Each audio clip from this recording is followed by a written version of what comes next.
council. Let the record show that all council members are present, as are a number of participants in the audience. If you take a moment, please, a moment of silence.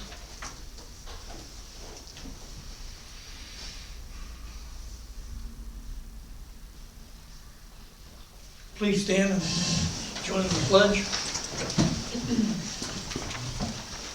I pledge allegiance to the flag of the United States of America and to the republic for which it stands, one nation, under God, indivisible, with liberty and justice for all. Thank you. Do we have any changes to the agenda for today? I have one thing I'd like to add under new business, and that's the roads on Wedgewood. What? Roads on Wedgewood, under new business. Wedgewood.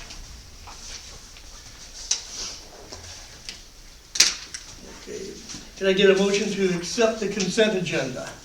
I make a motion to accept the consent agenda. All in favor? Aye. All opposed? That meeting's passed. Okay. Public comment period, right off the bat, for those things that are not listed on the agenda.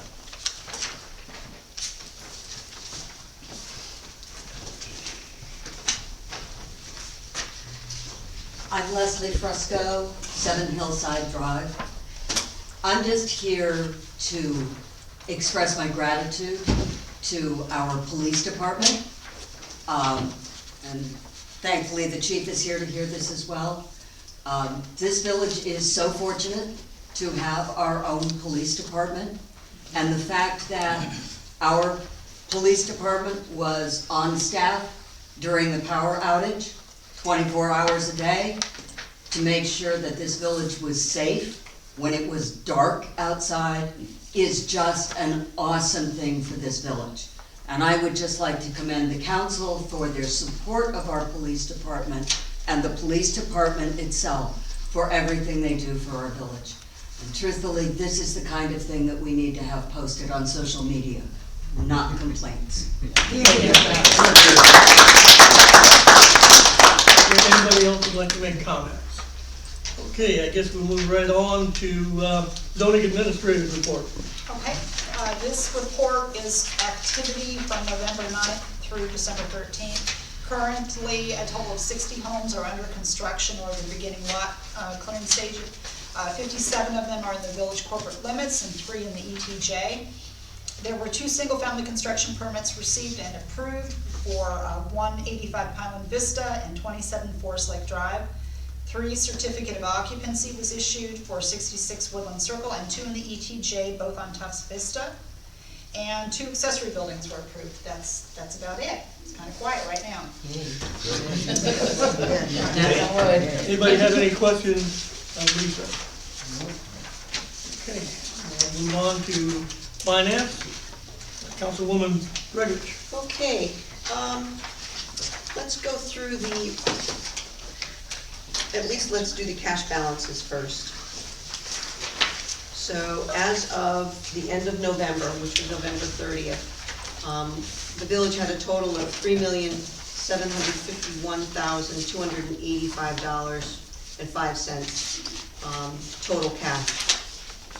In the general fund, we have a total of $2,468,058.75. And of that, we have reserved $985,235. In the water fund, we have a total of $1,283,226.30. Of that, we have reserved dollars of $361,076. So that's our cash right now. We've been collecting a lot of our cash is up quite high because of property tax funds that have been coming in. So that's going well. Any questions about that at all? No. Okay. Instead of reviewing the budget right now. What I'd like to do is go to the North Carolina Trust transfer amounts, since we just went through the cash. Right. So I provided you, as of 12/12, a cash balance report. And the village, as of 12/12, has $3,774,947 total cash. And what Sharon and I have been working with is because we're moving funds into the North Carolina Trust, it's gonna be earning right now 3.6%, and they expect it to go to 4%, shortly after, probably the middle of January or so. So just so we know what kind of numbers we're dealing with. What we've decided to do is keep basically $1 million in First Bank here. So we have, basically 500 in our checking, and then, the general fund will keep a money market of 300,000, and in the water money market, we wanted to keep 200,000. What then I would like to do is move, what we did today is we did the paperwork to open up, the two accounts. We're gonna have a general fund account, and we're gonna have a water fund account. And, we can have as many accounts as we want, but we thought that was the best to do. And in the general fund account, I would like to move $1,949,000, and $377 into, the general fund trust account. And in the water fund trust account, I wanted to move the $868,297. And what we wanna do is, obviously, we'll keep all the, Sharon is gonna keep all the accounting for the reserves, so all of that, you won't see any difference in the way we have the funds split up. She's also gonna add a line item to our cash balance report, that's gonna have the interest that we're earning on that money, cause it is going to be significant. And, Well, I'd like to see it pay off this water loan, because that's costing us $616 a year interest on the water. well, the thing is that the interest rate on that loan is 2.35%. Right. And if we're earning 3.5. Well, you're gonna pick up a couple You of pick points, up one, yeah. Yeah, Okay. so that's, Good point. I decided not to pay it off, only because we're earning more money, we're earning 1% more Yep. on it. Okay. So I'm just gonna 1% on the million. leave it. Okay. So that's that. So if the council doesn't have a problem with these approximate numbers, and what we're going to do is basically try to keep First Bank at $1 million, so we will continue to transfer that around. money in, or when we need money, we'll be transferring money out of the trust and into First Bank. It's very liquid. It's when we do ACH transactions, we put it in by 4 o'clock one day, it's there the next morning. So it's very simple, and that's, it's of no. When do you wanna make the move? I wanted to do it, well, it takes them a couple days to set up the accounts. They then also go to First Bank and do confirmations with them to make sure. They thought it would be probably, maybe by the beginning of next week, we could transfer some money into these funds. We could do it anytime. It can sit at a zero balance for 30 to 60 days. He said that's not a problem. So if somebody wants to wait, but I don't know why we would wanna wait, because Don't make we it can. more- A lot of interest, a Right. lot of interest. Yeah. It is. Do it. Yep. Okay, so I will work with Sharon and keep the council posted on when that money gets transferred. Does anybody have any thoughts on that? Okay. Okay.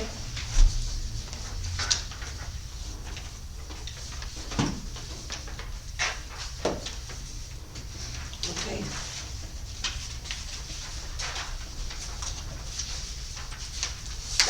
Let's see, review of the budget. Okay, one thing I wanted to do, and I know we're gonna be looking at compensation and all of this, but there's an estimated revenue that I just wanted to bring, we used it in our budget, obviously, and I wanted to bring it to everyone's attention, just so we realize how much money we're really working with in our budget when it comes to compensating our employees.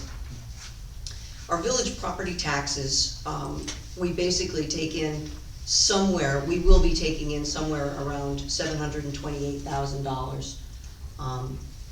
Well, $728 and then $907.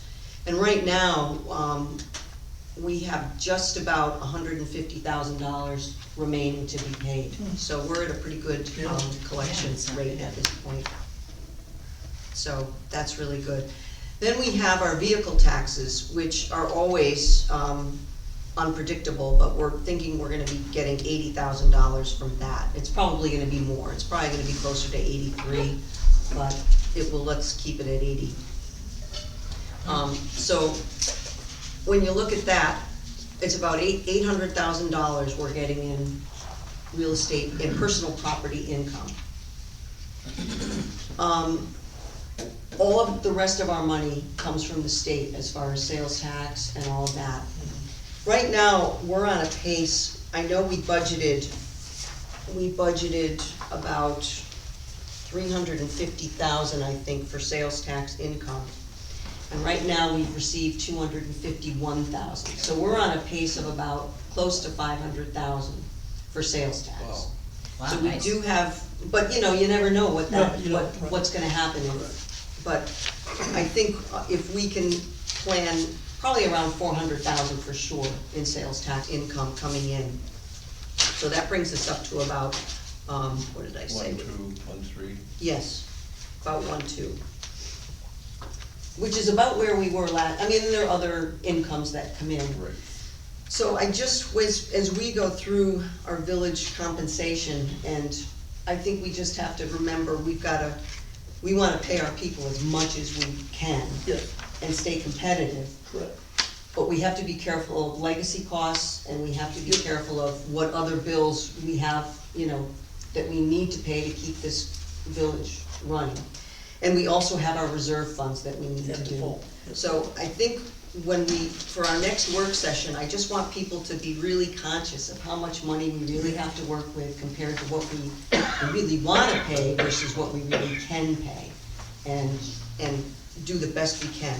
And yes, we do have reserves and we do have money, but again, we've got legacy costs, and I don't think we wanna be dipping into our reserves just for payroll purposes every budget year. I think that can get a little dangerous, so I just wanna make sure people understand what we're dealing with,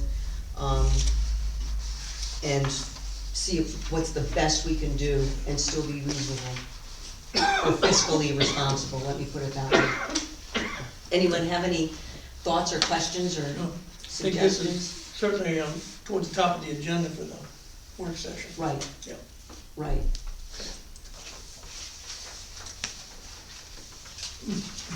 What was next? NC trust transfer accounts. We did that. Yep, Um, foreclosure. yeah, the foreclosure on the Drivet property. This is property that apparently has been, had tax liens on it for years. One of the property owners died, another was hard to track down. They finally, I believe, had a foreclosure sale, and that was completed today. Where's that at, Janice, I'm sorry, where's the property located? It's on isn't it Forest Lake, the corner There's of one on Forest Forest, Lake? there's a 4-acre lot on Forest Lake. Forest Lake, And a 4-acre lot on Woodland Circle Extension. two Two 4-acre 4-acre lots. Yeah. plots. And they sold today at auction for 75,000, I think. I'm pretty sure, because I think there was only one person there. That's the story I got, but I have not received those numbers from the legal department. So, How and much, I think, how much lien did we have against them? I think if it was close to 75, but it might have been 70, 7? yeah, And we did get a $20,000 check yes, today, right. down payment, if you will. So that's, that has been put to rest now. Yeah, we And had a there large was one assessment. builder one construction company that purchased it. Yeah, that was they had not paid their Taxes. assessment for the.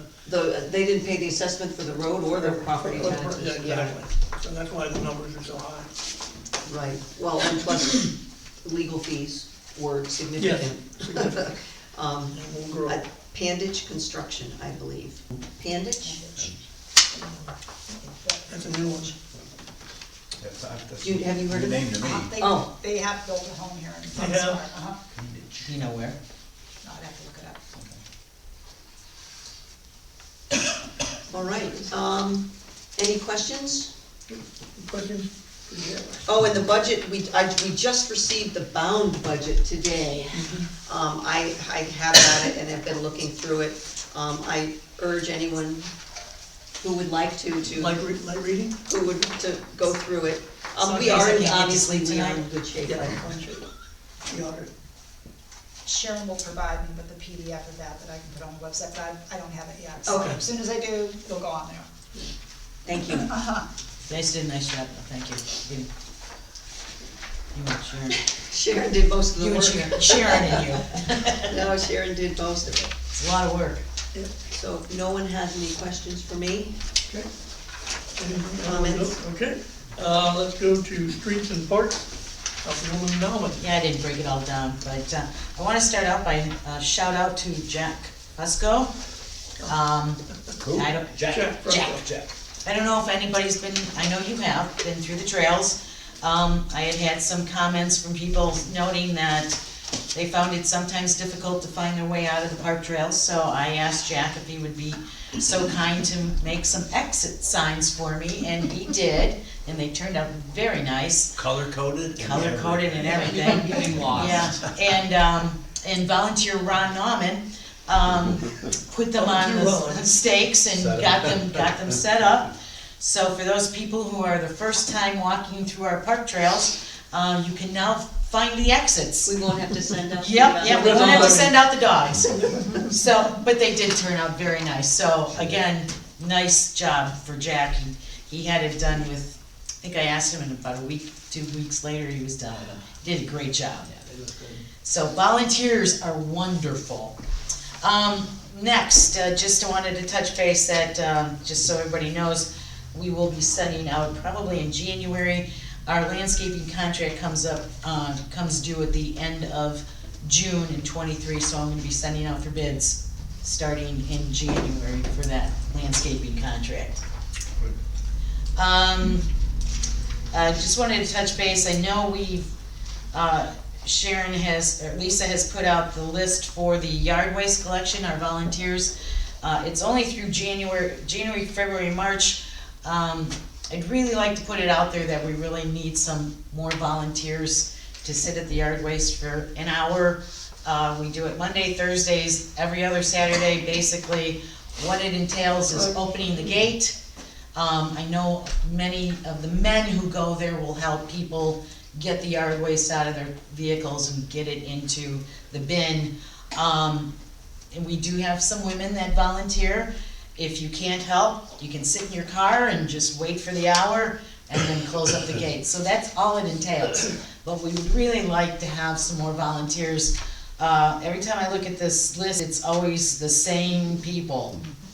You know, we're getting newer people in the village, and I'd like to see them volunteering for some of this. So if you want to sign up, you can send a message to Lisa. We'd love to have you join. Again, it's an hour. You can pick a day, Monday, Thursday, or Saturdays. Next up, I wanted to talk a little bit about the pool. Unfortunately, our meeting with USA Pool Management, she had to cancel. Something came up. But we're gonna have to discuss this in a work session, because Jesse and Sharon called me last week and had me come in, and I just want to inform everybody what is going on and what our projected costs might be and what our challenges are going to be for 2023 regarding the pool. So the first challenge we're going to have and talk about is, first of all, the pool is about 53 years old. And the average length for a lifespan for a cement pool is anywhere between 50 and 70 years, and that depends on how much maintenance you put into it. And I think the pool has been maintained quite well, so keep that in mind. But Jesse and, as I was saying, Sharon called me. They ran a water report for the pool. And just to give you an idea of what has happened, we've identified that there's probably a major leak going on right now. Give you an idea, for the water usage for June, this is when we opened the pool basically, the water that was put into the pool was 46,304 gallons. That was for June. July, we put in 36,665 gallons. August, we put in 37,590 gallons. So the total for the 3 months was 120,000 gallons, 559. Unfortunately, in September, we put in 49,466 gallons. So that was more than we put in June and the months of July and August, and no one was using the pool. October, we put in 54,214 gallons. In November, we put in 68,193 gallons of water. For 3 months total of 171,873 gallons.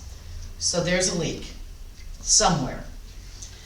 Spoke with Danny, he spoke with a company located In Garner. Garner that works on cement pools, and unfortunately, they will not come out until the months of late March, early April, because the water's too cold. Because they have to get in the water and find out where the water is going. So that brings up another situation. We've been discussing using USA Pool Management. The problem that we are looking at, now when Lisa was looking to staff for the coming year, she started her staffing in End of February. end of February? March. Okay, and pretty much you had it by the end of March, early April, so for your staff. We wanted to give USA Pool Management that same time frame in order to staff the pool. What I'm looking at though is if we cannot identify where that leak is until March or April, do we go to USA Pool Management and say, look, this is our situation. Can we sign a contract with the stipulation that we're going to allow you to do your staffing, advertising and so forth, but for whatever reason, if we can't get the pool open right away, or we can't open the pool, and I'm not advocating that we don't open the pool,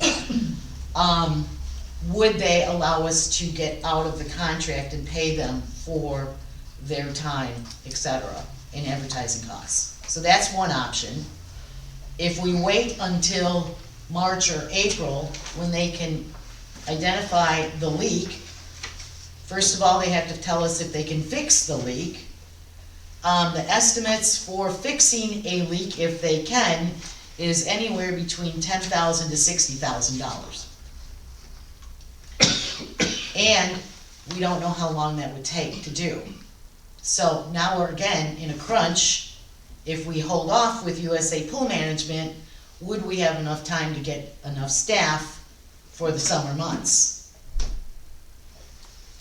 So that's next. So I think I would like to go through all of this with everybody, just take some time to think about it as to what our options will be. I don't know if anybody else knows this, we had to replace the pump last week, and that was $1,800, the pool pump. So what we're looking at with just without having to fix the leak, and thank you, Janice, for helping me revise the numbers. We're looking at the projected cost just for the pool of $69,000 for next year, and that includes using USA Pool Management. So we have some things to think about. We also have another large, don't we have a rather large, code upgrade we have to do as far as dollar amount goes? That was, That's part of the 69? yeah. Excuse me. Now, Lisa, I have to ask you, I know we discussed this regarding if, and what would happen, what would take place in order to make us go ADA compliant? What, If they do any changes or, additions to the filtration system. That was it. Yeah, and the pumps, anything like that, then we have to be completely ADA. And that includes the lift and all of that. And Yeah. according to our surface area, we were required to have 2 of them. so we have, Two Two lifts. lifts. And so then you've got storage issues where you're gonna put both of those because we would not think it would be fixed, it would be portable.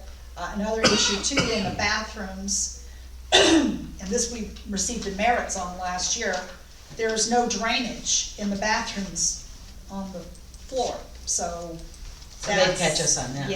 Yeah, that would have to, we'd have to have something down there. and- One of them does though, right? What of the men or the women, one of them has a drain and then the other one doesn't? No. Neither one of them did? Nope, Okay, I thought no one of them had I it. think you Yeah. got dinged on it, right? So, Yeah.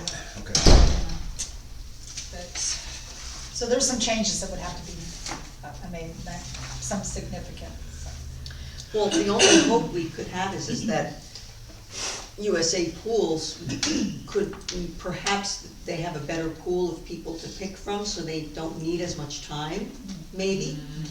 Maybe, I don't know, cause we're trying to pick people from this Right. area. Area. right, but, You know, and the other option, and unfortunately, we had to do it at the end of last year, or, excuse me, at the end of this season.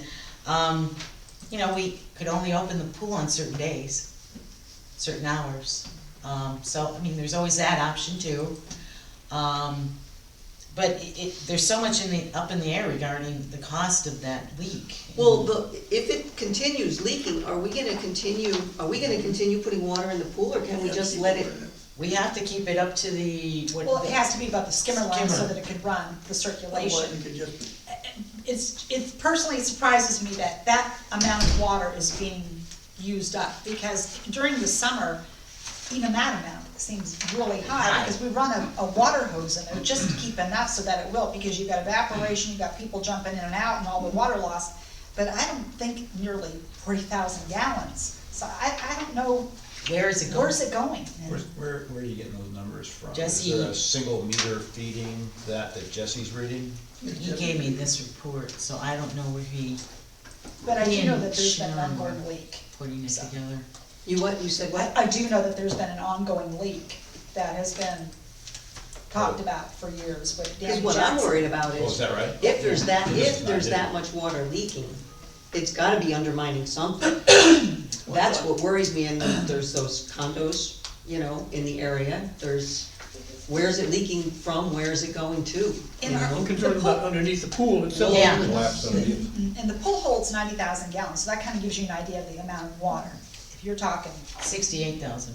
I mean, the pool holds 90,000. Yeah, no, but I'm saying we Yeah, put with in. your loss, Yeah, yeah, that's a lot of water. and I So- have asked, I talked to Gary Garner, and when the police go and lock it up at night, they are checking the showers and the toilets and the sinks to make sure they're not on, so that's not running it, and I can guarantee you, the pickleball players are not flushing the toilets that much.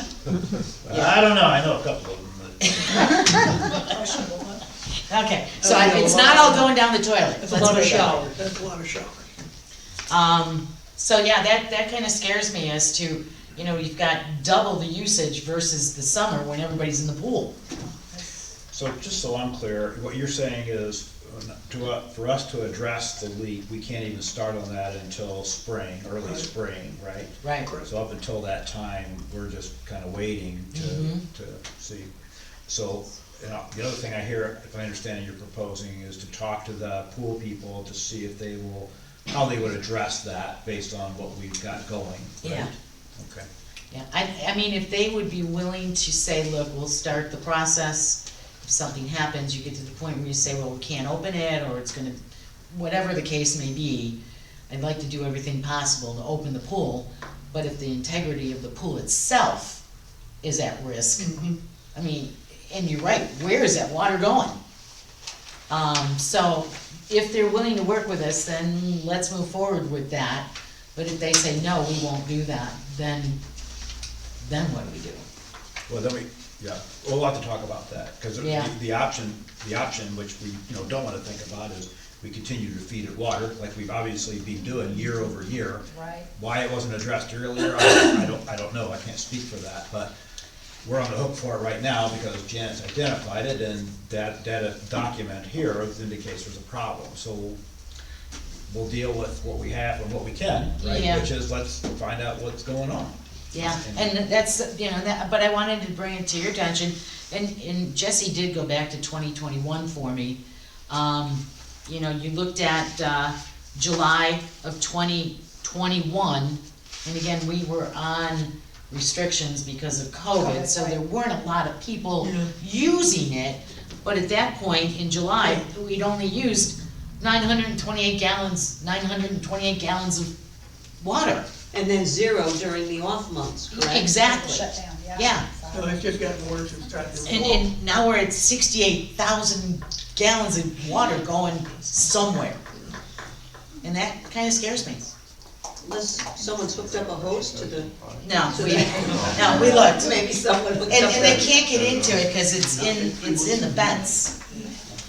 Well, I would suggest that we continue to monitor as he's been doing week after week until we get those. Yeah. If it, and we don't have really much choice in terms of what we can do to the pool. It's gonna be March or April before we can find Yeah. out. We need Whether USA Pools is willing to, check fire until then, I don't know. This can't be the first time this has ever happened to I them. gotta believe you're right. Yeah. They must have, Yeah. I gotta believe you're right. And you talk to the Allison. best we can do is talk to them. Yeah, well, I had to get back with her, she canceled Okay. and. See what their options, see what they, Well, Do I we need to won't, get on the calendar for this leak detection agency? not yet. Do we need to get on I'm that? gonna. I don't, I think, did you talk? I talked to Danny, Okay. I'll What tell could- him to what put us will on be the calendar. commitment to that, right? So we'll need to know what the commitment is to that. So Right, I guess are if we we- guaranteeing then that we will pay them X amount of dollars to search for the leak and then additional money to fix it? Is that what I we're don't talking know about? if they fix it, I don't know if They're they. just- He said they Alright, fix. he told me it was just a leak repair, I mean, a leak, they go and detect leaks. But I got If the they impression fix it- from him that they also fix them, Oh, okay. so, but that would be nice. Yeah. You probably need to find that out, right? Yeah. So those are some of the challenges we are dealing with regarding the pool. But I'm gonna do everything possible to make sure we can get it open, it's just, let us know what Allison says. okay. Well, just Got- one What? more Go ahead. thing. Just one more thing. Lisa, didn't you say that we resurfaced the entire bottom of the pool? How long ago was that? 5 years? Maybe, it was about 5 years, Wow. about 5 years ago. But there's some other repairs that he's doing this year, Right, so. right, well, he's required to change out the filter covers, that's a law that has to be changed out this year. And there's a grout line that he's repairing and some of the coping that's breaking off, but certainly not a leak. Yeah, so we do have to leave it filled up so Yeah. they can detect the leak, but once they do, or can't, or whatever, then we do have to drain it, so these other repairs can be done. Right. So who's taking the hose and turning it on and, Danny, they go in there every other day or something, and, really? Yeah. Every other day? yeah, well, cause they have to keep You it full. figured 66,000 gallons, that's a lot every day. But it's just. It's a dribble, I mean, it's not like full force, No. yeah, it's just a drizzles, just to keep it full. Right, right. Well, typically, I think a garden hose is like, what, 4 gallons a minute, I think? If I'm not mistaken, I think. They don't have it Amy on told me full that. force. Buy these, Huh? Document. This Yes. one? Okay, wait a minute, Okay. we can't have all that. Alright, anybody else? There'll be a, Wait, thanks no. for a minute, there's a public Oh, comment. okay. Hold on. Hold on to your thoughts, We're not ignoring you. Try. Okay, Okay, you can have that. we done? Any other questions? I am done with that. Okay. I had nothing else, I did give you a little blurb Yeah. on one of the, okay, you can read that. Everybody at saw your that, I pleasure. hope. So just to give you an idea of what the population of that town is, 65,000, and they're closing theirs. Good looking pool. Well, Good looking facility. okay. that Okay, it? I am done unless someone else has any other questions for me. Okay, next up, public safety, Councilman Nelson. Okay, first of all is the police report with Chief Shu.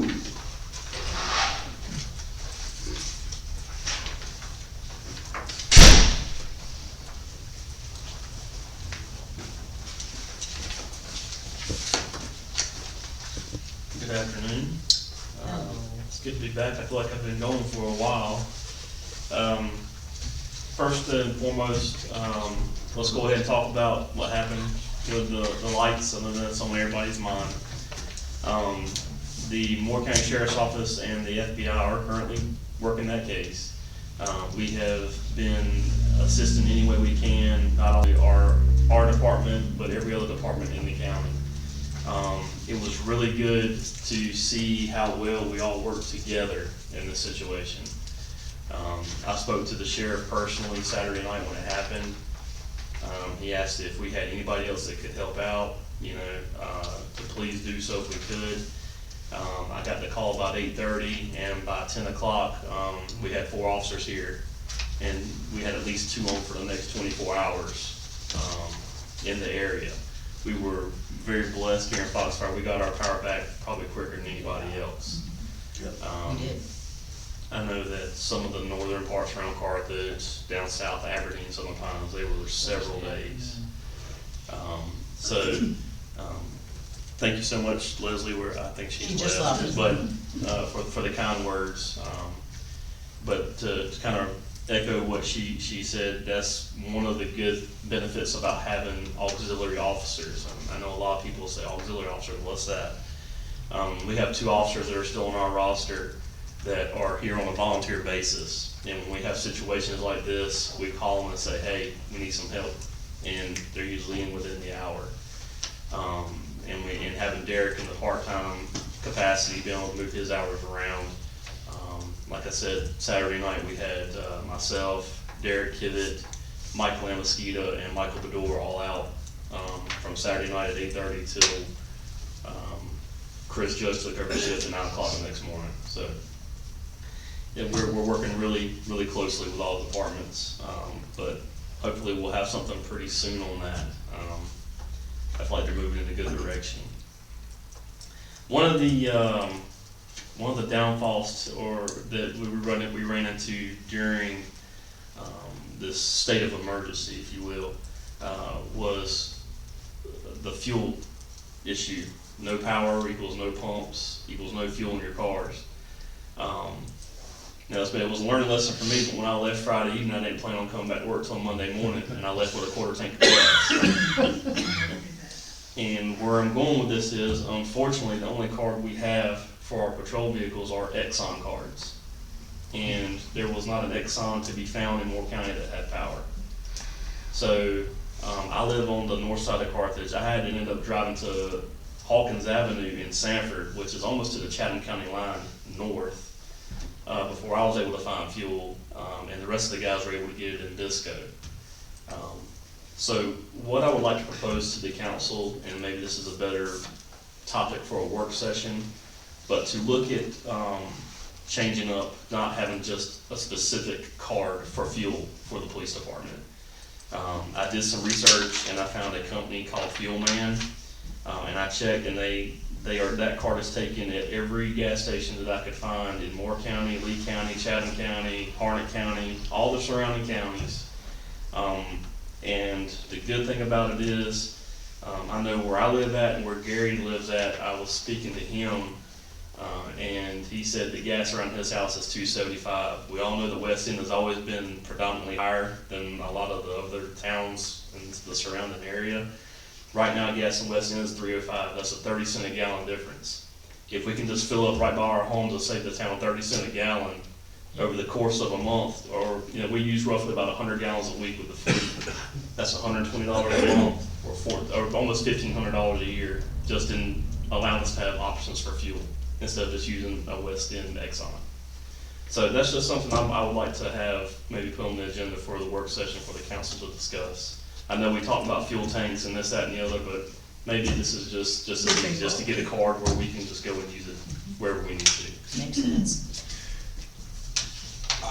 maybe we should wait to the work session, but I assume that there's probably some management fee or contract fee for the cards and maybe we could. Yeah, there is, and I can answer that question now. It's $7.99 a month service charge on the card. Per Each card? for Each maintenance, card? per Per card. card. Oh. However, there's a 10 cent a gallon savings off the top. So at 100 gallons, that actually pays it even. That pays the maintenance fee off just with the 10 cent saving per gallon that we have by using the card. So it's a pump price minus 10 cents a gallon, Correct, minus taxes. correct.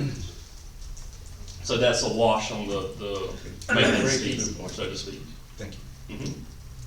And it's just per card. Per card. How many, you need Five. 4 cards, 5 cards? And like I said, I can get this dressed up and put it in a nice format Okay. to have for everybody at the work session. We're talking about getting our own tank? Our- Well, that's gonna be too costly Is it? I think at this point in time, yeah. Okay, Kind of fizzles. It's gonna be about a 5-year payback at the Oh. earliest. okay. And you know, we're pretty lucky. I mean, for the most part, we're okay. We can get to Taylortown Western or something, but whenever we have a situation like this, Yeah, we had no option. okay. And we gotta keep going, so. Different subject, did you ever get a hold of the people that run the generator about it bringing service to I your- left a message and I haven't been contacted back yet. I'll make sure I follow up with them as well, though. Let's coordinate that, if you don't mind, Chief. I'm working with the generators on our water pumps. Yeah, And maybe I'm that. wondering if we might wanna put our heads together and see if there might be something we could do together on that. Yeah, if you've already got a company you're working with, it probably will be a little more cost effective rather than just getting someone to contract to come out here and do it. All right, But yeah. we'll work together. Sounds good. on that. Okay. Sounds good. Outside of that, we've, like I said, just been staying busy closing out the year. We're, I don't have my numbers in front of me, but it looks like we're just shy of 7,000 calls for service for the year. Just under 1,600 citations for the year, around 65 arrests. So our numbers are significantly higher this year than years past, but we're growing. I mean, it is Yeah. what it is. Oh, the car up in the compound, Yes. a private car, what's the status on that? We are waiting on it to go to court. That car was actually stolen out of South Right. Carolina. We spoke with the police department that has the car entered. We advised them, you know, we're holding it now for evidence because it was using the commission of a crime here. So once we get done with it, we'll release it to South Carolina. That guy's probably gone, right? He's like, Yeah, well, he keeps Mr. calling, Lewin? he keeps calling me Yeah. on the cell phone, but he's not getting it back, so. yeah. Yeah, so, and that guy, you know, without getting too far into that, I mean, it was a much larger operation than any of us imagined. Yeah. So, So they could be here a while then. Okay. Have you heard anything about the money we're supposed to receive on that inheritance? I have not. Not yet. Best kept secret in Moore County.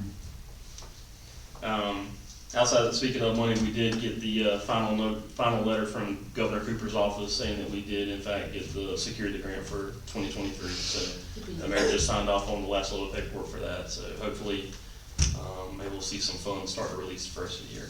Cool. Is that 25,000 again? Yes. So, any other questions for us? Thank you. All right, thank you. Okay, from, on the police vehicles, I did a spreadsheet for the last 6 months, just to get an idea what it costs per car. Chief Shu's car averages 20.85 miles per gallon, and the cost per mile is 18 cents a mile. Officer Judd, his mileage is 11.06. And the reason being, he's got a 4-wheel drive with an intercepted engine in it, correct? Correct. And his cost per mile is like 35 cents a mile. Lieutenant Garner's Ford truck, 20.05 miles per gallon, 17.8 cents a mile. The Ford Explorer, 19.85 miles a gallon, about 20 cents a mile. And ordinance officer, which is a Tahoe, which will be going to the water department, gets 9.25 miles per gallon. And 26.4 cents a mile. Good luck, Gary. Our average cost per gallon of gas for those 6 months was $3.44. The highest was $4.06, the lowest was the last one at $2.83. We budgeted $23,000 for gas this year, and we should get by for probably 2/3 of that budget. I think it's all I have for the police group. But and I apologize, it was my fault, I meant to say this when I got here first thing, I got sidetracked. Also, I want to thank the residents in the town. I received several phone calls and texts from several of the residents saying, hey, if you need any help, if you need some manpower, if you need us to look out for anything for you. It was really nice to have that support from the citizens. It's nice to have that buy-in, and it makes us know that you're there to you got our backs, and just a huge thank you to the people who reached out and offered a helping hand during the power outage. I think it speaks volumes for the area. Okay, as far as the fire department goes, for the month of November, incident breakdown, in November there was 1 fire, 22 EMS incidents, 1 service call, 3 good intent calls, 4 false alarm calls, for a total of 31 incidents. For the year, they've had 294 calls in the village. So that gives you an update of what they've Is been that the doing. fiscal year or the calendar year? That's calendar year. Calendar year, Yeah, okay. calendar I year. thought that was awful much, a lot for 6 months. Yeah. Calendar year was 294. And that's all I have. Any questions? Okay, next up, the water department, Councilman Samuel. Okay, good news, mainly all good news. But the real good news is we stumbled around in the property and found the well. Oh, good. Where? You stumbled around. I mean, literally, we walked the property. This is the Sackman property where we are hopeful that we're gonna be able to put our next well in. So we were out there with Aunt Underwood, myself and Jesse and the fellow from Underwood, and we found it. So the next step. Yeah, Mark. The next step of the process is to get the state folks out to come and do the survey. We need the 100-foot clearance, and then we'll bring Underwood back out. We'll tap it and see what we got, and then make the decision from there where we go. Does the location look like we're gonna have to buy all 4 acres? Nope. Well, it depends on how they're, how willing they are to subdivide that property. Well, he And sounded it's like pretty- he was willing to sell it for less than 4. Yep. So I don't know. Did you, the map, the surveyor map that I shared with you, I don't know if you remember that or not, that was the approximate. Yeah. And that is a That was pretty, a spot. pretty good, yeah, Okay. pretty good spot. So we Okay. need, obviously, we need to get it official, but Yeah. it looks good. Is So this that- on the corner of Woodland Circle? Yes. Is that the Yeah, one on Woodland and Hoffman and Woodland Woodland? and Hoffman. Yep, yep. So good news there. The other bit of information that I want to share with the public, because I know there's been a lot of questions, is in regards to the power outage that we had, and I want to let everybody know that most everything worked exactly like we hoped that it would.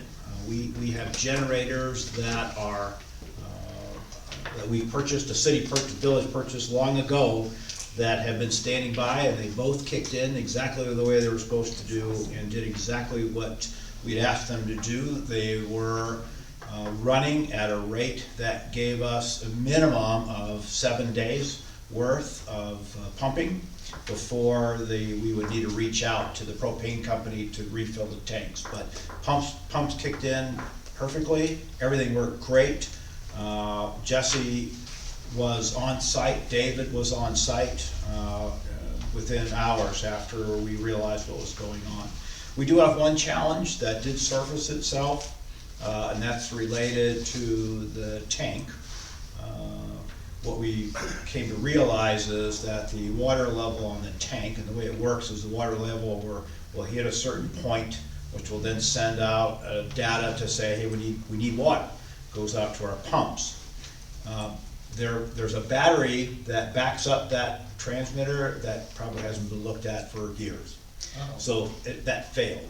And, but good, Jesse was on it, he found out right away, and the reason he found out was because the water started leaking from the tank, because it was overfilling. So the generators were kicking, good news, water's being pumped into the tower, good news, it filled it up, great, it just didn't stop.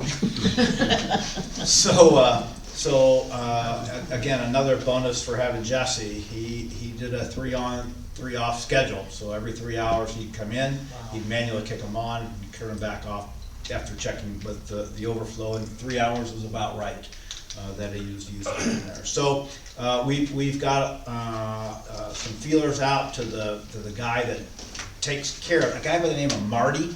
That name, we don't know a last name yet, but he's the person that is going to help us through what do we need to do to make sure that we have battery backup, or maybe even a generator backup for that sending station up there. Wouldn't that be part of the tower maintenance? I don't know, that's a good question. That's a good question, I'll have to look into that. That's a good question. One of those generators is brand new, that's the one we installed like 2 years ago on one of those wells, I don't know which one. That's good, chance, I'll look into that. Other than that, like I said, we were really tickled. I was really tickled. Within a few hours, we realized that we were good to go, and I appreciate everybody reaching out the way they did. I think we probably need to figure out a way to be able to communicate some things like this out to the public. I know that you're looking to put together an after-action report, and that may be something we want to consider. But again, I appreciate all of the residents that reached out to me, and appreciate your concern, but do want to let the public know we're good. Everything worked really well, except that. Do I? We talked about fences around the well house. We should. How many do we need would we need to fence?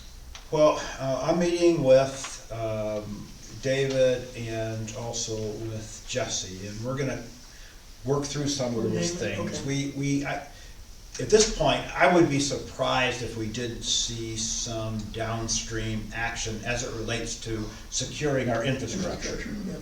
I will tell everybody that all of our well houses and pumps are secured with a minimum lock and a cyclone fence, where before we never really thought much about it until all of a sudden now we're looking at that may not be enough. I will say that during our my initial inspection with Jesse, we identified several doors that were clearly an issue for security. They've all been ordered, and they're getting ready to be replaced. But still leaves us with the question mark of the chain link fences around our pump houses.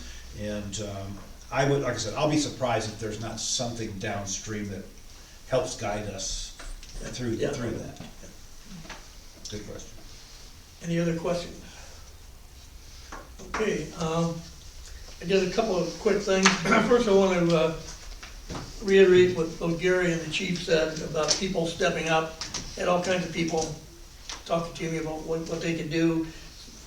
One gentleman offered to provide some generators.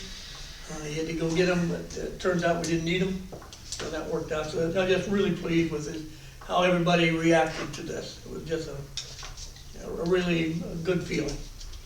The other thing I have here is I've stolen the FPOA's welcome information packet. Sort of gleaned out some information. Try to make it more encompassing and up to date. I'd like to, 2014. It's been a while since it's been updated. I did update this for them. There is an updated version. That's the only one I can find. That's one we had. I'll get you the new All right, updated one. if you can. Yeah. But I've updated some of this. What I'd like you all to do before the next, a little bit of homework and just Yeah, look through it get mine already. and see what things we should add or take out, and then try to get an idea of how we can get this into the hands of the people as soon as possible. And with the influx of folks I know the FPOA hasn't been able to keep up with everything, they might be a month out, 2 months, and by then, some people have already done things that they probably shouldn't have done. So, we'd like to figure out a way, I thought I had a way, but that didn't work. Well, how about if Can that we- goes to the realtor, or when you get the occupancy of the No. residents, would that work? I'm gonna talk to a realtor about it. Or how about when they come to pay their water bill or Well, something? most you of can them, give most of them don't, that's gonna be a month out too, by the time they come back. Or when And they they're don't come coming. in to actually sign in, they usually call. They usually call, and it's usually the contractor, it's in their name, they're getting the initial bill, so they don't do anything until the closing, and then Sharon will get a phone call, we just purchased and closed, and we'll change that then, but it's normally not an on-site visit, so. I'll talk to a friend who's a realtor and see if they would be willing to hand those out for anybody that they sell property to. So they get the hands, so they don't start Yeah. doing things they shouldn't do right away. So, yeah, great. If you could, if you've already made updates to this, would you share that with us? So you Yeah, I don't gotta have get to- Yeah. it from, Yeah, because I've updated some of this, so we can Okay. marry I them all updated together. the whole thing. Marry them all together. I did ask, after action review, if you've got anything, please email that to me as I put it together. We'll probably talk about that during the work section as well. Things that we could have done better, or things we should do, didn't. And any observations like Gary had, and put those together. We built a packet so it serves not only as an after-action report for what happened, but to give some guidance to the next group of folks in the future of what to look for. Have a reference guide.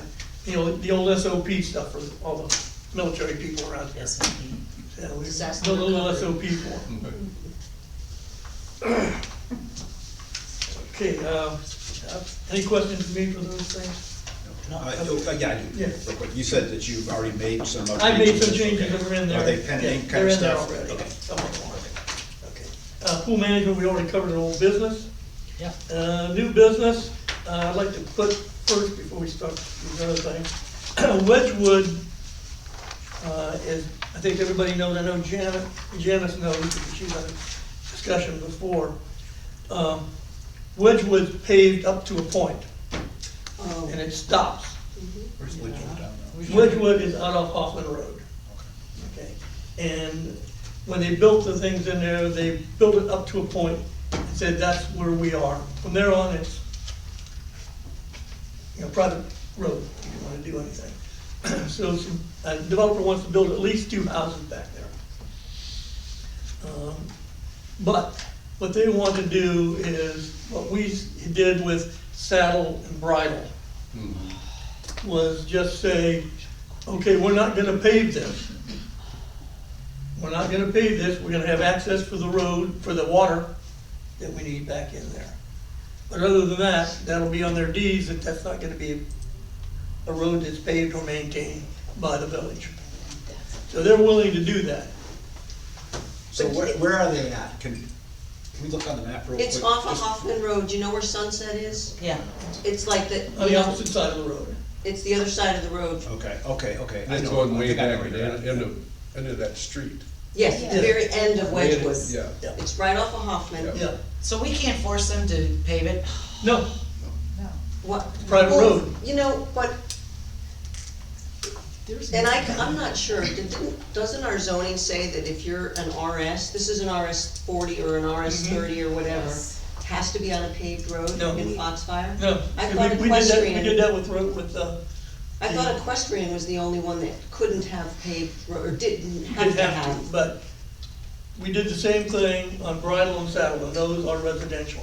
Yeah, but do we wanna continue to do that? I don't- I don't Those wanna roads pave are them. trashed. And What they're did we not- do to, what did we do? We did. We said we were not going to pave the Okay, road, okay, we're not going to. not gonna pave the road, we have access for the utilities, for the water. Okay. And they would have that on their deeds, Okay. that it would not be the responsibility of the village to maintain the road or pave it. Okay. Why, I guess my question is why wouldn't we mandate that the developer has to pave the road? Right. We did. Right. That's my only, I mean, Why? Because I'll tell you, Saddle and Bridle, when it rains, there is a huge lake to the entrance to those roads. Yeah. And it's horrible. I can't imagine living at the end of those roads, having to deal with that. right. I just don't know why we would make exception, yes, we made exceptions in the past, but that was many, many years ago. No, this was just No, That's Board of last year, Ron Jackson built. Oh. yeah, when Ron Jackson built them back. I just think that maybe it was a bad decision then and it's a bad Yeah. decision now. He wasn't gonna pave it, he expected us to pave it. Well, that's definitely not gonna happen. This was a Board of Adjustment decision, and, Oh. yeah, so I mean, I can give you all that information. This wasn't that we made an exception. When Mayor Communities had the village before we were incorporated, they did all of the paving, and they left those unpaved.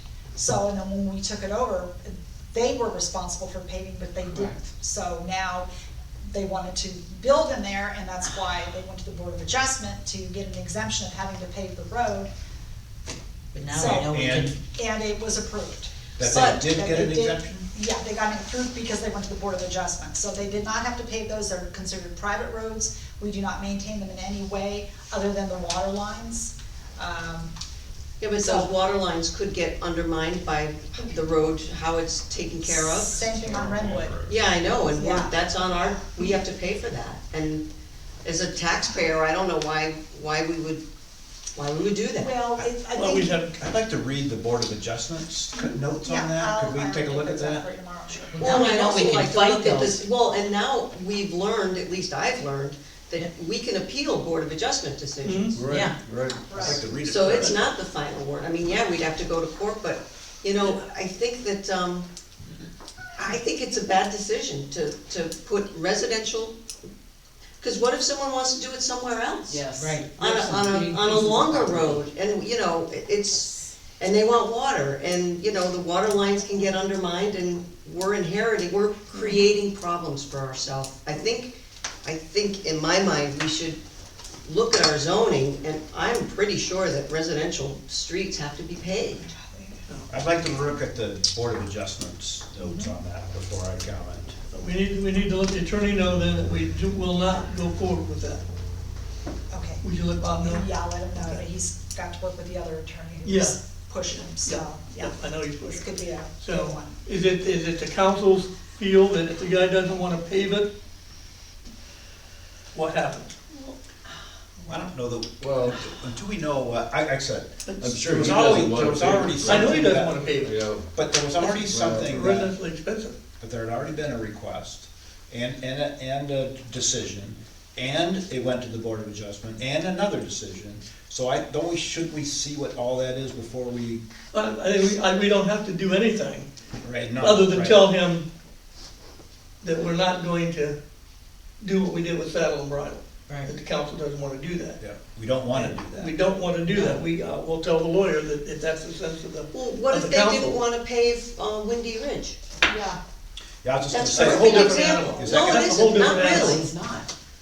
Not in my mind, it's it's a piece not. of land, doing the same thing. Right, Yeah. they're saying, well, we don't wanna pave it, but yet, and I just think it's a bad decision. If that's what the council said, then we just have to figure out what we tell the contractor. And if the contractor says, no, I'm not gonna pave it, How many lots you got there? he thinks he could get 2 lots in there. Way in the end, and what like we've done. in golf That's course? Dave's I think they house should there. be paved. And then, The lots that overlook the lake. huh? There are 3 lots back there. Yeah, there's gonna. There's yeah, not, I mean, well, I'll be quiet till public comment, but Yeah, there's more please. than 1 lot.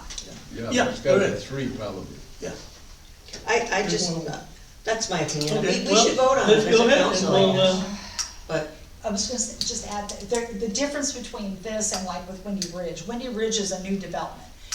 With Bridle and Saddle and this road, those were already platted, showing a road there, that they were to be roads, but they just didn't continue the paving, they didn't finish the paving project on those roads. But so Mayor Communities, when we incorporated, those were showing as roads, where Windy Ridge was not. That was just a development, just like Highland Preserve, when that was all developed, when they put roads in. and we could have said, no, you have to pay, which we did. But with these others, those are still showing as roads on the initial plat, the original plat, but they just didn't get paved. So, that's the difference, I just wanted to kind of clear that up. Okay, Well, my preference would be for him to pave it. Yep, sure. I mean, that's there's gotta be at least 3 lots there, so it's gonna cost some money, but it's be an asset to have it paved. Yeah. And it's better for us. Well, I just wanna make sure that some precedent has been set earlier before. Well, Well, the I mean, precedent we was can say set. what we want, The but, precedent was set and that's what I'd like to when we read, did saddle and bridle, so, which is not paid. not paved. Things change. Okay. Well, even for safety, I mean, what about fire trucks and, Oh, you know, ambulances, and if those roads, if they're responsible for maintaining them, and they don't maintain them so hot, then what? You can't get the fire trucks in Yeah. there. You know, It's to the me, same it's a with- public the same we safety have issue. anywhere we have dirt roads, and we have several places that have dirt roads. Okay, so we have that, and we'll see what their lawyers come up with. And speaking of lawyers, our lawyer bill is getting really yeah. high. How much? Well, that's what happens when, Yeah. yeah. So before the end of the year, we're probably gonna have to do a budget amendment. Gonna take my gas Spend a money. lot of time. Okay, another new business, one more little thing, I hope, is the signs that they have sent us samples of for Windy Ridge. I like the script. I like the script I like the because it script. matches our, Yeah. matches the font in our, He should know, that's the script. Agreed. Sorry, Okay, I'm thinking of it. Well, I'm not- I'll go with it. I have a question. Where's this sign going? we're gonna be right, I would imagine it's gonna be right there on Richmond Road. Just like it'll look kinda And like. when that road gets turned over to the town, I'm sure it's gonna get turned over to the town? Is that- Eventually, Is it our responsibility to maintain that sign? probably. No, we can put it in the CCRs that the homeowners Right. association. Oh, maintains. that's right, they have an HOA, they have an HOA there. That's Because, right. you know, that's what when Yeah. we're taking over these streets that developers put in, if they've got medians in there and all of Oh, yeah. that, we shouldn't be responsible for We would be maintaining those things. responsible for the roads whenever they turn them over to The us. paved portion The of the paved portion road, of not the the road. grass or Or the 1 year. plantings or any of that. And then for 1 year after 1 that. year after that, after it's completed, done, Yeah. completely done. Right, no, my point is the Oh, the addition. Oh, so- to- Yeah. Highland Preserve.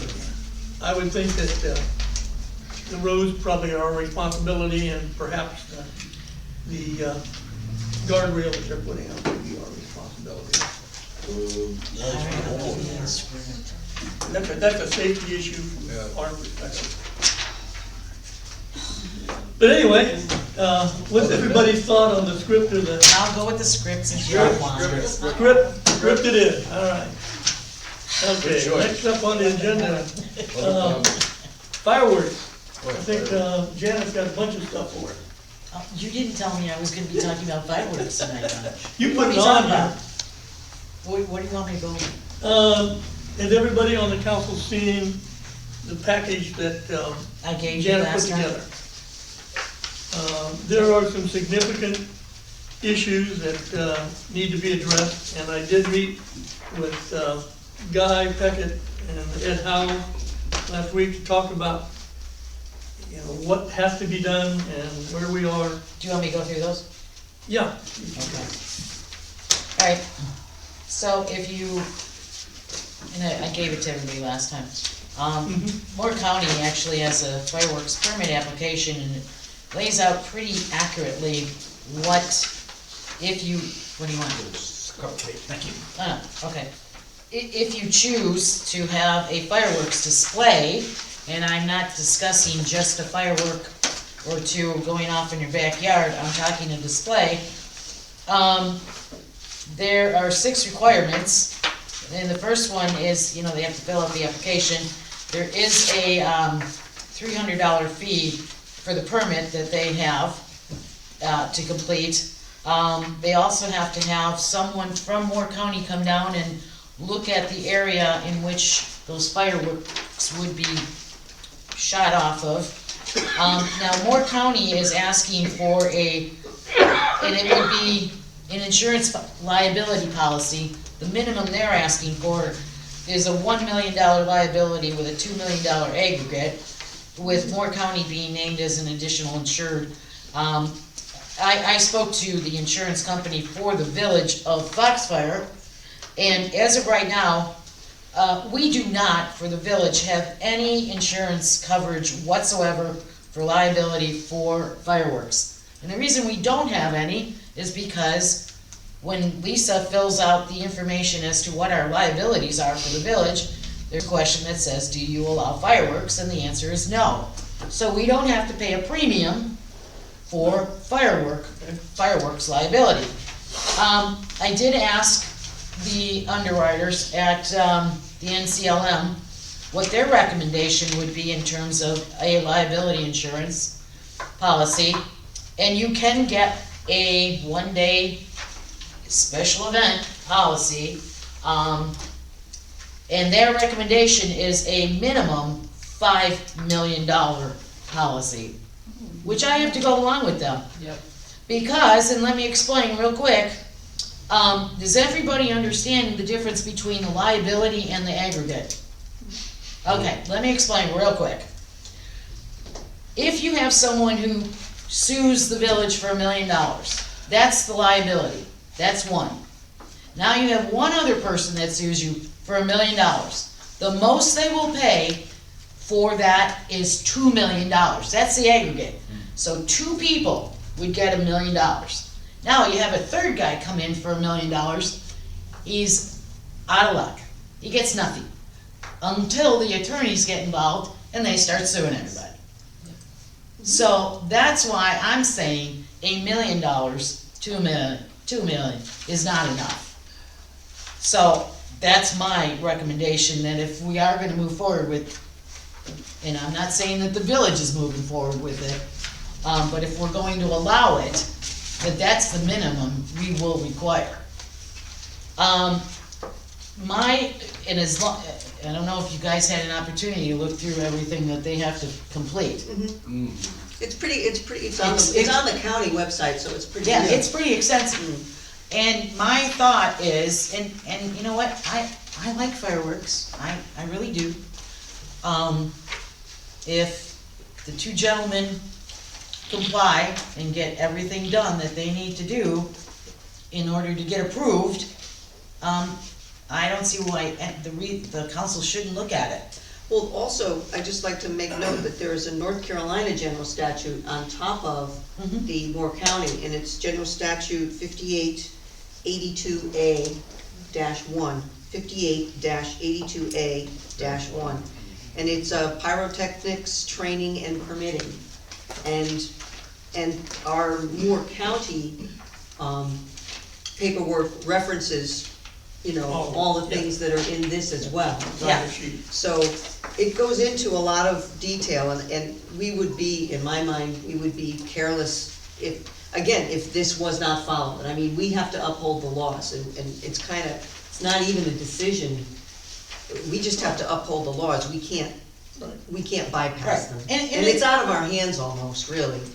And as long as they get all of this completed, I think we should look at it. Well, I enjoy it. I think I do. Thought it was. But that would be my one additional requirement, is that the minimum would be a $5 million policy. Have any idea what that would cost for one day policy? They can, if they wanna call and find out, did you give them that information from Tulip?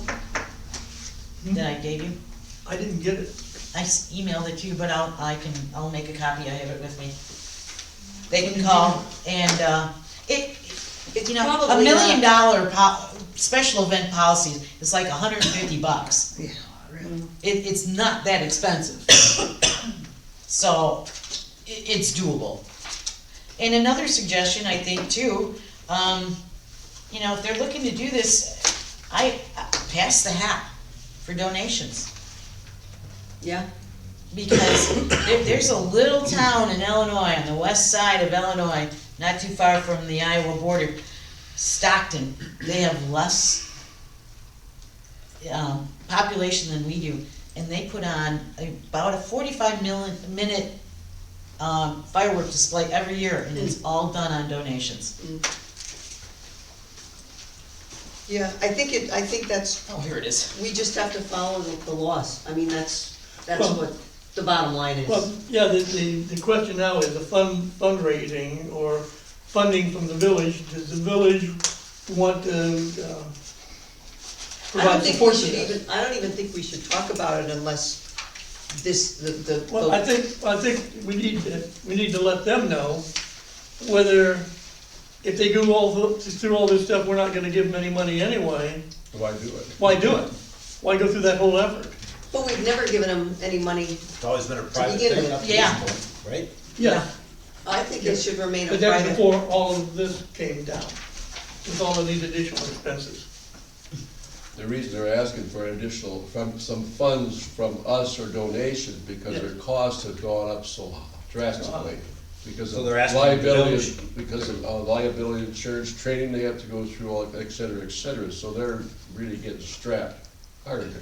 So there's an official request. that They the had village supports. requested $2,000 to support, to subsidize this from the village. So it's a council's discussion as to whether we want to do that. And if 2,000 is not enough, then there's additional fundraising.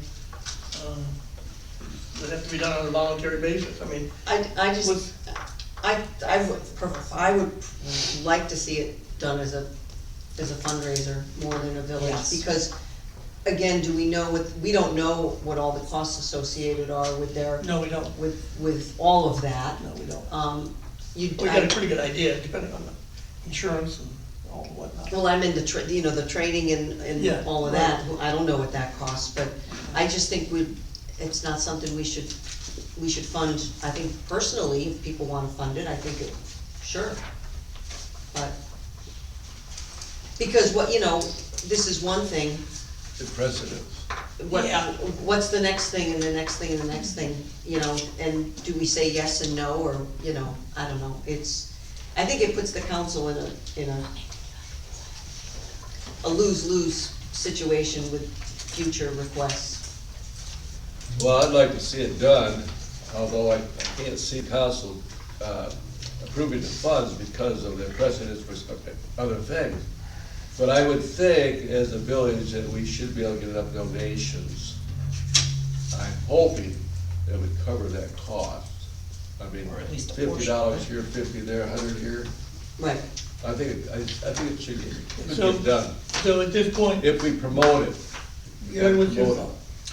thought? I'm not inclined to take it on as a village piece, at least not at this point. Okay, so the consensus is that we will not support it financially. Correct. So now the next question is, it's assuming that they provide the necessary documentation, that they've done all of this, Training, yeah. we have authorized them to do it. Yes, I wouldn't have an Is that objection to that. everybody's consensus? I would. I would. Because if they get a Moore County permit, If you do they everything have to. properly, why not? Yeah. We should do it. Okay. Yeah, Yeah, so just so I'm clear, the village is basically allowing the use of village property to. no, it's No. private property. Private Lakes, property. all that's private property? Oh, okay, I did not know that. Yeah, sure. Okay. And we would have to be named, obviously, in the liability. Yeah, they'd have to meet all those liability requirements. Because Assuming they we're follow still all of party these- to it. Right. Assuming they follow the rules, we'll say, yes, go ahead and do it. Yes. And you raise funds, okay. All right, that's it. I would say yes. Okay, that's where we are. Okay, next is we have open discussion here for the items that were discussed today. So, do we have anybody, I know the guy had something to say earlier. Go ahead. Why not? This couple things you got. Want to talk about this? Fireworks? I have. Hello, I'm Guy Pickett. I live on Forest Drive. Earlier, there was a discussion about the leak at the pool. I wasn't aware that there was one, but if a year ago you used less than 900 gallons in 1 month in June or July, and the following year it was 39,000 or whatever it is, it would appear there's a leak. It's been well over a year since that, at 30,000 gallons or whatever it is, or 3,000 or whatever it is a month. That's a lot of water. Might I suggest you turn off the water to the pool in the off-season? Because it probably won't hurt the pool if it goes dry. You're gonna have to fix it anyway. That is assuming that there's a water leaking under the pool somewhere. If you had that much water going around, you'd find it someplace, I think. My guess is that there's an accounting error somewhere. You could ask Dave how many gallons we go through, and has it changed that much in the previous years to this? I mean, 30,000 gallons a month is a big difference. Yep. He should be able to verify that yes, indeed, we're going through that much more money. Great. Water. That was my thought on that. Would it hurt the pool if we turned off the water too? That's what I It's said. gotta keep it up to the, The skimmer. Level. We have to keep some water in. Yes, if you're going to keep the pool operating and the pumpers going and all that stuff. You're not gonna be using it until maybe April. Can't you just turn it off and drain the pool? They're gonna drain the pool and fix it anyway. They need to keep water in it because with the freezing and everything. Yeah, if it pressure, gets pressure, in that pool- sidewall pressure, you gotta Yeah, keep it in there. that's why, so they have to keep it enough just to run the circulation, not for chemicals and all of that, but they have to keep, You have to keep water in it. to keep it so it won't freeze. That's about it. Going 30 or 3,000 gallons a month? Why can't this be addressed now, rather than in April? The leak, because the company will not come out and get in the water before March or April. Should we ask David where the water goes? The water guys? Yeah, point taken. I want to validate the numbers first. Those numbers. It does seem a little bit extraordinary to me, but I just saw that Okay. today, so. Thank you. thank you, guy. Want to talk about fireworks? Yeah, don't go anywhere, you're in this too. Don't go anywhere. Right here. Go away. I got your back, bud. All right. Ed House, 13 Grassy Lane, Guy Pickett, 12 Forest Lake Drive. there you go. We've been doing the fireworks for the past 7 years over on Lake Bloom for the residents of Foxfire. Until this year, then we found that we're not in compliance with Moore County Fire Marshal.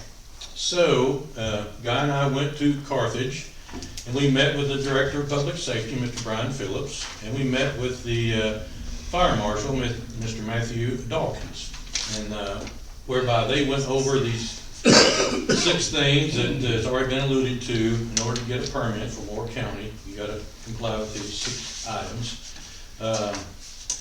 And one of them is training, besides, you know, the, obviously the liability insurance and so forth. So Guy and I have actually gone to the first level of that training thing. We went over to Red Springs and took a course on this manual, National Fire Prevention Association 1123, Code of Fireworks Display. It's an all-day course. And what it does, it gets you prepared to go to the fire marshal's office in Raleigh and take a written exam. And only then are you, quote, a qualified, passing that exam, obviously, are you a qualified pyrotechnic person. So taking a little course there was $70. Then going to Raleigh and taking a written exam, that's $100. $300, obviously, is just to file the permit. And, you know, the liability insurance, and just for an example, we went to Red Springs. It's about 40 miles from here. It's a small town. It's south of Fayetteville, Oak Mills, in that area. And their fire department puts theirs on. And I was talking to the fire chief and Mr. John Amons about this liability question. He said, well, their town administrator told him they just put it as a rider on their regular liability insurance. Obviously, nobody carries fireworks liability for a whole year. So, as a rider, to go on your regular town liability insurance, he said it's about $200. It's a one event, 1 day deal. And that fulfills a requirement for Moore County. It also fulfills a requirement from the Office of the Fire Marshal in Raleigh. Then of course you got, you know, 5 other paragraphs you have to comply with. So before Guy and I jumped off the deep end and went and did all this stuff, we want to bring it to you all and see if you'd support it. And if you don't support it, we're not gonna support it. So, it's basically, you wanna have fireworks or not? I'll just say that, a couple things. Fireworks tradition now in the 4th of July goes back about 200 years in this country. We've been doing it for 7, without an issue. The liability thing, that we learned in this class taken over here, the biggest, injury cause, if you will, from fireworks on the 4th of July is from sparklers. You heat them up to about 1,000 degrees, they burn out, you drop them in the grass, some kid steps on them, and there's a 3rd-degree burn. But anyway, that's kind of putting it in perspective here. I think North Carolina has done way due diligence when it comes to fireworks. This document here is supported by about 30 professionals across the whole United States. This is not just a North Carolina document. It's got the signatures of 29, actually, people from all over the U.S. that bought into this. And North Carolina has. So I think North Carolina has got a superb above and beyond way to handle fireworks on the 4th of July. So you're looking at, well, we'd like to get donations for like $2,000, is that correct? Would that We did it, we added it all up, I know all your and about expenses. $2,000 would cover it. I mean, the You'd fireworks be happy themselves if you is got gonna be about 2,000. $1,400. You'd be happy if you got $2,000. This year, fireworks cost us $1,400.58, and we didn't shoot the first one. Fortunately, the guy that we've been buying from for the past 7 years had mercy on us when I explained our story, and we were able to return them. That's nice. But we don't want to get in that jackbox ever again, so we want to comply with the requirements from the county as well as the state. And kind of laid it all out. I mean, it's pretty plain. I mean, it's a detailed, you're absolutely right, it's a detailed application request. And it covers soup to nuts. Plus they come out and they'll inspect. Now, I didn't talk to Mr. Dawkins this week, and he knows that we do it in the middle of a 10-acre lake on an anchored unmanned barge. It's set off electronically. The closest viewing anybody is 150 yards away. So he's aware of all that, but still he'll come down and inspect everything and, you know, ask for your card, my card, and, you know, make sure that the whole thing's done right. And I explained to him, that's what we wanted to do, is to comply with your requirements. I think we have, I think we've got our answer. That was, yes, if we comply, will allow us to do it. Okay, so if we comply with Moore County, we'll allow to do it. One big difference is what we are trying to get licenses for are 1.4G is what they call them. These are actually the smaller devices. They're only 500 gram. You can just go across the border 30 miles south of here and buy them. It's the over-the-counter stuff. This isn't the big 3-inch professional stuff. This is the little lower grade stuff. We are not trying to get the 1.3, which is actually the big stuff. We just want to do the little stuff. So that's the biggest difference there. So we'll take yes for an answer. Thank you. As far as the fundraiser goes, since if the council does not want to be involved in that, fine, we'll just do it. We will need a special permit because we will be for that 1/2 hour breaking an ordinance and lighting off an incendiary within the town. So, but if we can get that, we'll take that as a yes and we'll continue forward. Thank you. Also, we'd like to see a budget in the future years. Yes, we think it's a good use for money. Thank you. Tonight? 200 residents get $10 and 2,000 right there. I'll give it to everybody. You know what, put a bucket in the golf course or the clubhouse. Right. I'm Brent Streets, I live at 4 Ridge Road. And I- Sorry, hold on. I'm sorry. Hold on. Okay. Hold on. We have a Speaker. Go ahead. Please identify yourself again, I'm sorry. I'm Brent Streets, I live at 4 Ridge over there, and there's one or two things that weren't covered, but there's one or two things that were, and I want to say, and not come up here twice. But as far as the Saddlebrook Lane, that's like, that runs right next to our property, so it's mine, my neighbor's across, and the two houses behind it.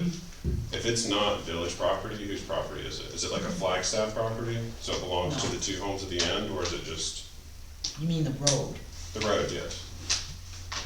Because if the village isn't responsible for maintaining the road, then who, it's up to the property owners of what, all four properties that touch it? Yes, that's correct. You're at the corner of Ridge, Yes. your address is Ridge. My That- address is Ridge, but there's only two houses, Yeah. I Back. believe it's In the back. them back there, it's So is not, so is it village property or is it their property? they're to Their maintain the road, it's a private road, Okay. yeah.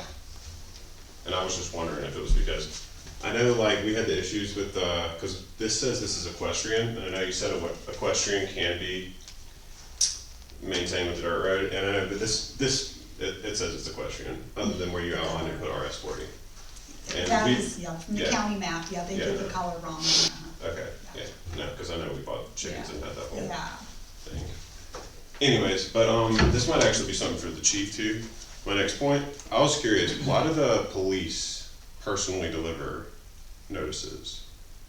We don't have, I didn't know if, because we've had like correspondence, like, my wife had some with Miss Kivett, and that's just through the mail, and I mean, we lived in Pinehurst, and if there was ever any issue, like, something was left out, you know, like, they would just we mail it don't, to the you. town's not big enough that it has a civilian ordinance officer, so the Okay. police department has absorbed that responsibility. Okay, cause I was just wondering, cause For usually it's code of like, ordinances, not Yeah. zoning, but ordinances. usually if you get like mail from the police, it's like signed by magistrate. No, And I was, because they showed up once or twice, and I was like, all right, man, there's no way I've done something wrong this many times. You lived here for 2 months, like. Okay, and the thing with the privacy fences, I was curious because of all the houses that are being built adjacent to each other, your backyards butting up to each other, is that ever gonna be something that's looked at? Especially with that new development that's coming in, they're gonna be building houses that back up to all the properties. You mean to allow privacy? Yeah, in between like properties that butt together, Yeah. so you're not just staring at your neighbor's backyard all the time. It's, I don't think there's it's anything on the. currently not being considered. Okay, because I know I'd asked about it, because I went to the zoning meeting. The best thing, I think, at this point for privacy would be evergreen plantings, We did. not fencing. I planted like 12 of them. Yeah. It's just super time and expensive, and, but I also didn't want to stare at my neighbor's house every day if he came on his back porch and wait out. And one more thing about as far as like people reporting, you know, other people in the neighborhood for violation for this or this or this, could there be any way that we could have like a name associated with it? Because I mean, if you're gonna report me and dig around my backyard to see what's back there, and you're proud enough to like send the police to my house to address it, would you not wanna put your name with it? So we could see who, or even if it's just like one person that's just like going around nitpicking all his neighbors, like at least identify who that is.